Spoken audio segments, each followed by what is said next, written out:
Hello good evening guys, welcome to my channel SSC NTPC GS with Shivani. चलिए आज का topic हम लोग स्टार्ट करते हैं और आज का हमारा टॉपिक है संविधान से रिलेटेड है। जितने भी क्वेश्चन हैं और प्रीवियस ईयर में पूछे गए, ओके गाइस, और आपके लिए बहुत ही बेनिफिशियल हो सकती है क्योंकि आपको पता है बहुत सारे एग्जाम में रिपीटेड क्वेश्चन रहते हैं, प्रीवियस ईयर के रहते हैं जो किसी ना किसी एग्ज़ाम में आए ही रहते हैं। और ये जितने भी क्वेश्चन हैं कलेक्ट की गई है प्रीवियस ईयर के क्वेश्चन, ओके।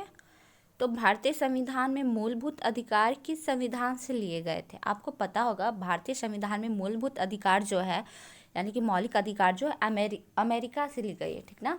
भारतीय संविधान में मूलभूत अधिकार यानी कि फंडामेंटल राइट्स जो है ये अमेरिका के संविधान से लिए गए थे। वर्तमान में हमारे संविधान में 6 मूल अधिकार बने थे, ठीक ना।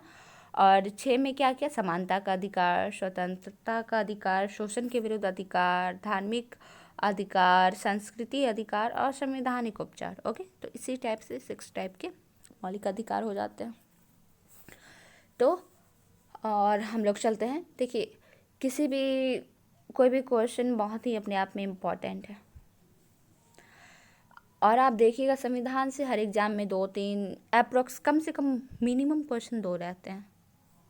प्रारंभ में कितने मौलिक अधिकार दिए गए थे? तो आपको पता होगा प्रारंभ में 7 मौलिक अधिकार थे, ठीक ना। प्रारंभ में कितने थे? 7 मौलिक अधिकार थे, किंतु 44वें संविधानिक संशोधन और 44वां संविधान संशोधन कब हुआ था?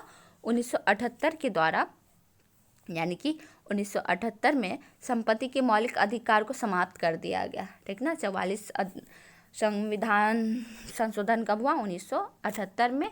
इसी के तहत आपका जो है मौलिक अधिकार का ये संपत्ति का अधिकार समाप्त कर दिया गया और 6 ही बचा। अभी मैं तुरंत बताई 6 मौलिक अधिकार: समानता का अधिकार, स्वतंत्रता का अधिकार, शोषण के विरुद्ध अधिकार, धार्मिक स्वतंत्रता का अधिकार, सांस्कृतिक तथा शिक्षा संबंधी अधिकार एवं संवैधानिक उपचार का अधिकार, ओके। तो हमारा ये हो गया 6। क्वेश्चन नंबर 3 है, भारतीय संविधान के किस अध्याय में जनता को गारंटी यानी मूल अधिकार दिए गए हैं? आपको पता होगा, यानी कि मूल अधिकार या गारंटी अधिकार संविधान के किस अध्याय में मिला है जनता को? तो भाग 3 में। भारतीय संविधान के अध्याय यानी कि भाग 3 के अनुच्छेद 12 से 35। भाग 3 में कौन से आर्टिकल आते हैं? 12 से 35 के अंतर्गत जनता की गारंटी यानी कि मूल अधिकार का वर्णन किया गया है, ओके। किस अध्याय में? भाग 3 में, पार्ट 3 में। और आर्टिकल देखें तो 12 से 35। जबकि भारतीय संविधान के भाग 1 के अंतर्गत संघ एवं उसका राज है और दूसरा के अंतर्गत क्या आता है? नागरिकता। और चौथा के अंतर्गत नीति निर्देशक तत्व और तीसरा में आपका ये आ गया 12 से 35 के अधीन मूल अधिकार, ओके।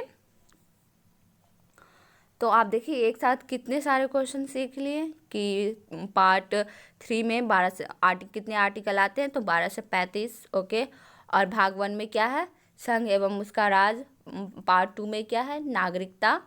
और पार्ट 3 में मूल अधिकार। पार्ट 4 में नीति निर्देशक तत्व, ओके।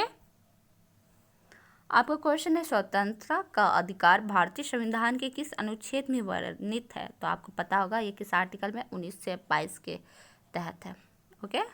19 से 22 के तहत आपको पता होगा, अभी तुरंत बताई मैं कि जितने भी मौलिक अधिकार हैं, ठीक ना। जैसे मौलिक अधिकार टोटल 6 हो गया और आपको बताइए कि मूल अधिकार कितने हैं? 6 हैं। तो मूल अधिकार 6 हैं और पार्ट 3 के अंतर्गत आते हैं। पार्ट 3 के बीच कौन कौन सा आर्टिकल आता है? 12 से 35।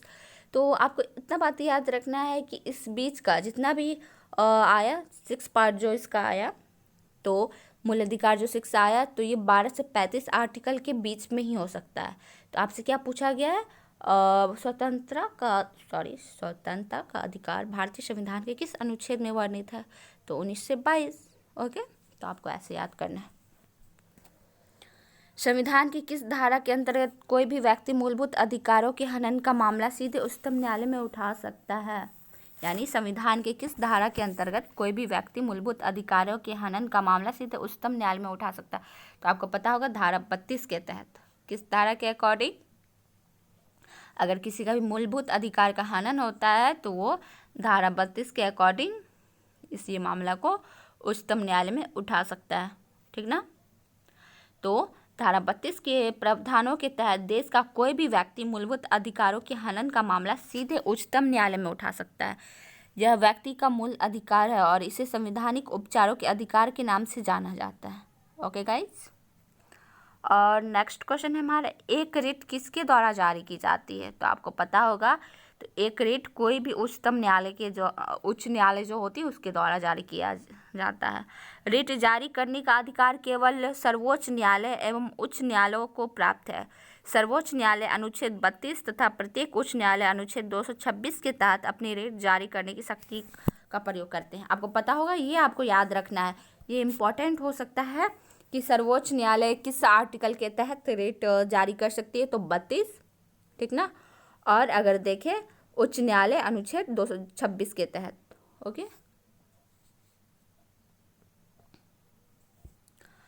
अब है निजी स्वतंत्रता का एक आधार है, तो क्या हो जाएगा इसका राइट आंसर? तो इसका राइट आंसर बंदी प्रत्यक्षीकरण। बंदी प्रत्यक्षीकरण रिट द्वारा किसी अवैध रूप से निरुद्ध व्यक्ति को छोड़ने के लिए या उच्च या उच्चतम न्यायालय आदेश जारी कर सकता है, अतः यह निजी स्वतंत्रता का आधार है। किस स्थिति में बंदी प्रत्यक्षीकरण रिट जारी की जाती है? तो आपको पता होगा कि ये दोषपूर्ण पुलिस नज़रबंदी में, यानी बंदी प्रत्यक्षीकरण रिट किसी व्यक्ति को अवैध रूप से निरुद्ध करने के विरुद्ध जारी की जाती है। ओके, आई होप आपके समझ में आ रही होगी। किसी व्यक्ति के अवैध निरोध के मामले में न्यायालय द्वारा क्या जारी किया जाता है? तो आपको पता है बंदी प्रत्यक्षीकरण, यानी कोई भी अवैध निरोध मिला तो उसके न्यायालय के द्वारा बंदी प्रत्यक्षीकरण चालू किया जाता है।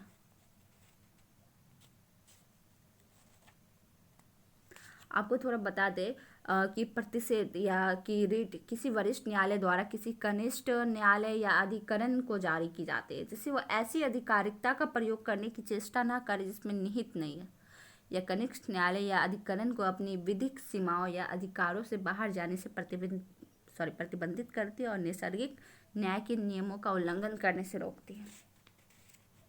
चलते हैं नेक्स्ट क्वेश्चन की ओर। भारतीय संविधान में कितने प्रकार के न्यायिक आदेश है? तो आपको पता है कि भारतीय संविधान में कितने प्रकार के न्यायिक आदेश है? तो 5 तरह के। ओके, 5 तरह का क्या? भारतीय संविधान के अनुच्छेद 32 के तहत उच्चतम न्यायालय को मौलिक अधिकारों को परिवर्तित कराने के लिए तथा उच्च न्यायालय को 226 के तहत मूल अधिकार व अन्य विधिक अधिकारों को परिवर्तित करने के लिए 5 प्रकार के रिट जारी करने की शक्ति प्राप्त है। बंदी प्रत्यक्षीकरण, परमादेश, प्रतिषेध, उत्प्रेषण और अधिकार परीक्षा। कौन कौन सा है?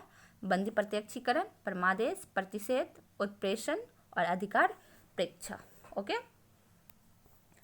नेक्स्ट क्वेश्चन है हमारा, भारतीय संविधान के किस मौलिक अधिकार में कहा गया है कि सभी लोगों को देश का कानून बराबर सुरक्षा प्रदान करेगा?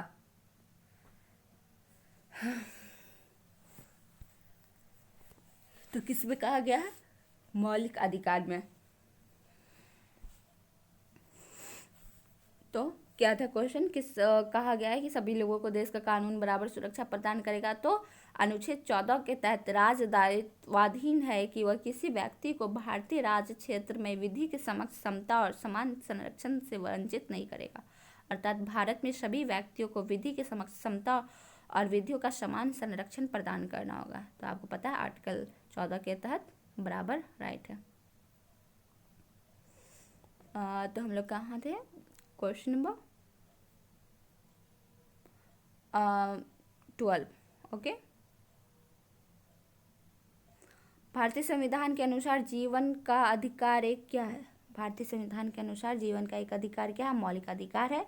जीवन का अधिकार अनुच्छेद 21 के तहत सार्वजनिक रोजगार के मामलों में अवसर की समता अनुच्छेद 16 के तहत तथा व्यक्ति स्वतंत्रता का रक्षण अनुच्छेद 19 के तहत भारतीय संविधान में मौलिक अधिकार है। उच्चतम न्यायालय ने अनुच्छेद 21 की व्यापक व्याख्या करते हुए अस्थायी आवास या आश्रय प्राप्त करने के अधिकार को मौलिक अधिकार माना है।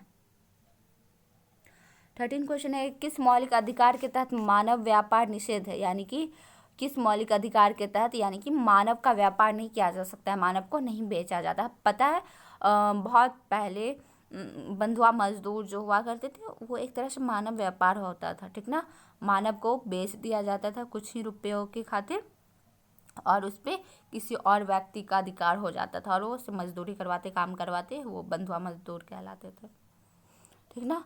तो मानव व्यापार निषेध है किसके तहत? शोषण के विरुद्ध अधिकार के तहत, ठीक ना। अभी 6 तरह का मूल अधिकार पर है, उसी में वो आ जाएगा शोषण के विरुद्ध अधिकार, ठीक ना।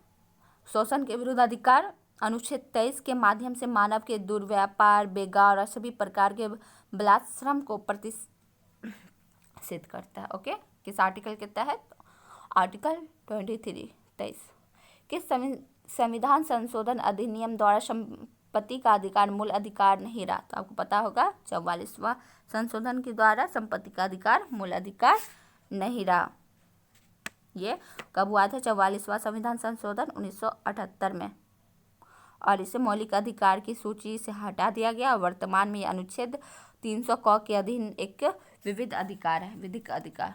ओके, भारतीय संविधान में अल्पसंख्यकों को मान्यता किस आधार पे दी गई है? तो पता होगा अल्पसंख्यक जो है उनको किस आधार पे मान्यता दी गई है? धर्म के आधार पे उनको मान्यता दी गई है, ठीक ना। ओके गाइज, आई होप आपको आज का वीडियो अच्छा लगा हो और ये बहुत ही इंपॉर्टेंट क्वेश्चन थे। सो गाइज, वीडियो को अपने फ्रेंड के साथ शेयर करना ना भूलें। Bye bye, good night.